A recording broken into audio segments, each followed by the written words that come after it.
Hi, my name is Dr. Amber Batson, and I'm really excited to be a part of Pet Remedy's Summer of Love celebrations. I believe that supporting emotional well-being in dogs is important because it impacts significantly on the quality of their life, obviously, and impacts on their physical and emotional health.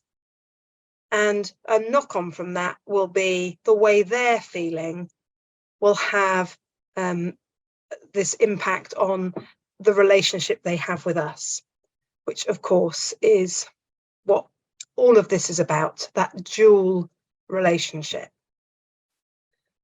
So in relation to emotional well-being, I'm going to speak about pain, because pain, as we all know, if we are not feeling 100% well in ourselves, is something that impacts on our emotional well-being.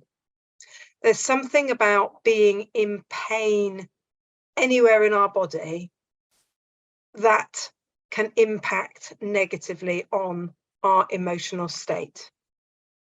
I'm sure you yourself, or perhaps a partner, family member, a friend, has had pain present in themselves for more than a few days, and that you're able to recognize the connection that can occur between feeling irritable, feeling frustrated, feeling sad, having low emotional resilience, not being able to recover from stressful things or overwhelming or even overexciting things during that period of time.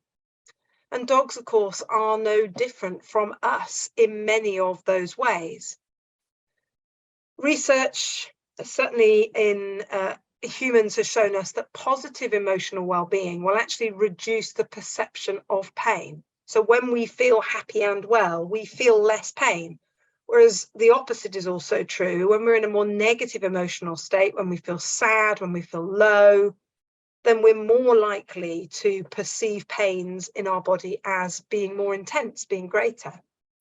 So we can use the emotional well-being connection to help us help our pets when they don't feel 100%. As a vet, what do I see as the most common symptoms of pain? It's perhaps quite easy to recognize a dog who's got a problem in a leg as having potential pain because they've got a limp.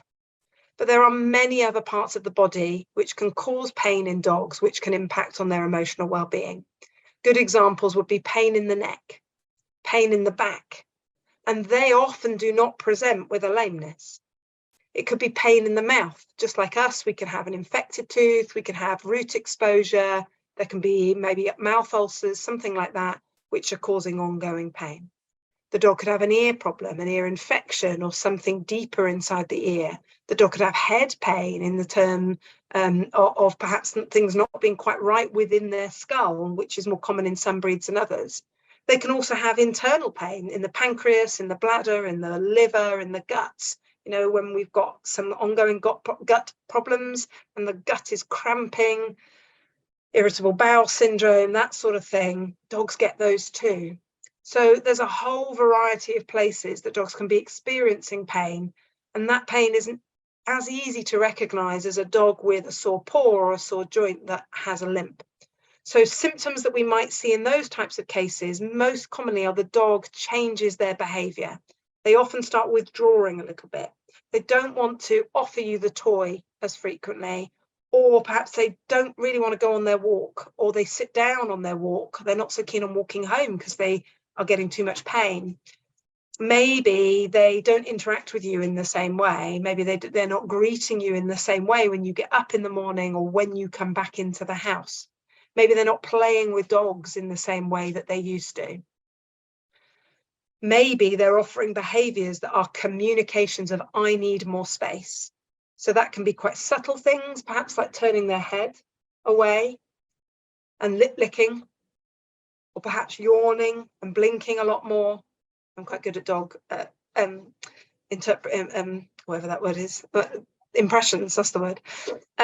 So, you know, we get these subtle behavior, body language changes, but they can be also more marked. Maybe the dog is actually more actively asking for more space.